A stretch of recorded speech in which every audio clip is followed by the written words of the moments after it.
कल तक विपक्ष सबूत मांगता था और आज खुद पाकिस्तान सबूत पेश कर रहा है कि ऐसी घटना मेरे साथ हुई है। लोगों ने मोदी जी पर विश्वास करके मान लिया कि मोदी जी जो कहते हैं वो करते हैं। तो जो उन्होंने कहा था कि जो भारत को छेड़ेगा हम उसको छोड़ेंगे नहीं, तो आज उसका सबूत मोदी जी ने पेश कर दिया।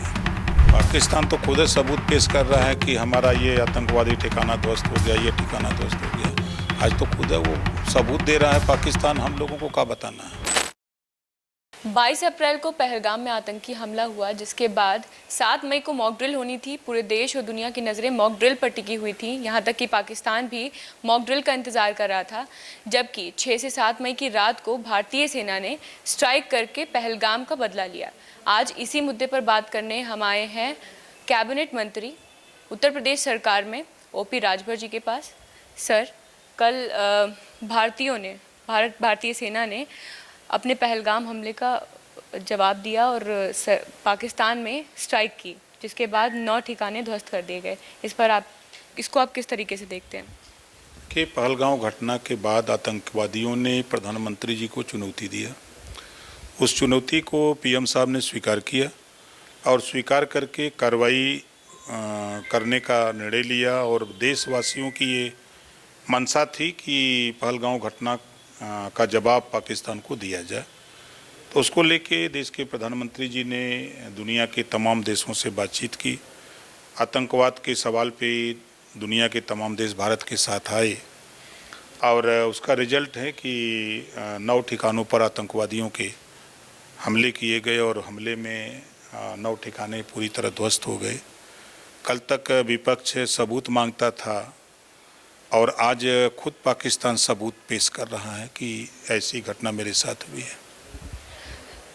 इस ऑपरेशन का नाम सिंदूर रखा गया, ऑपरेशन सिंदूर। इसके तहत आपको क्या लगता है कि जो विधवा महिलाएं थीं, उनके जख्मों पे मरहम का ये काम करेगी? निश्चित है, उनको भी श्रद्धांजलि मिली है जो वहाँ मारे गए थे।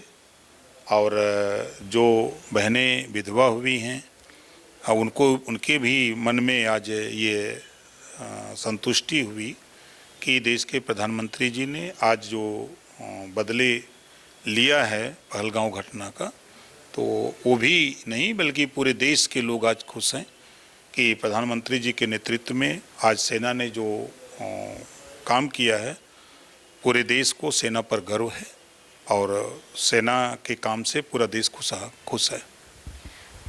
उस घटना के बाद महिलाओं ने जिनके पति वहाँ पे मारे गए, उन्होंने ये प्रधानमंत्री मोदी जी के ऊपर भी आरोप लगाए थे कि ये सरकार कुछ नहीं कर पाएगी। वहाँ सिक्योरिटी की कमी थी और कई ऐसे चीज़ें थी जो वहाँ नहीं मौजूद थी। यहाँ तक कि विपक्षी दल भी इस पर आरोप लगा रहे थे सरकार पर। तो आपको क्या लगता है इस स्ट्राइक के बाद ये सारे आरोप थोड़े शांत होंगे, लोगों के मन को शांति मिलेगी या नहीं? देखिए, अब लोगों ने मोदी जी के पर विश्वास करके मान लिया कि मोदी जी जो कहते हैं वो करते हैं। तो जो उन्होंने कहा था कि जो भारत को छेड़ेगा हम उसको छोड़ेंगे नहीं, तो आज उसका सबूत मोदी जी ने पेश कर दिया। इससे पहले भी कई स्ट्राइक्स हुई हैं, बालाजी एयर स्ट्राइक हुई है, सर्जिकल स्ट्राइक हुई है, एयर स्ट्राइक हुई है। इन सभी को नकारा है आज तक पाकिस्तान ने। तो अब क्या ये स्वीकार करेगा पाकिस्तान? पाकिस्तान तो खुद सबूत पेश कर रहा है कि हमारा ये आतंकवादी ठिकाना ध्वस्त हो गया, ये ठिकाना ध्वस्त हो गया। आज तो खुद वो सबूत दे रहा है पाकिस्तान, हम लोगों को क्या बताना है।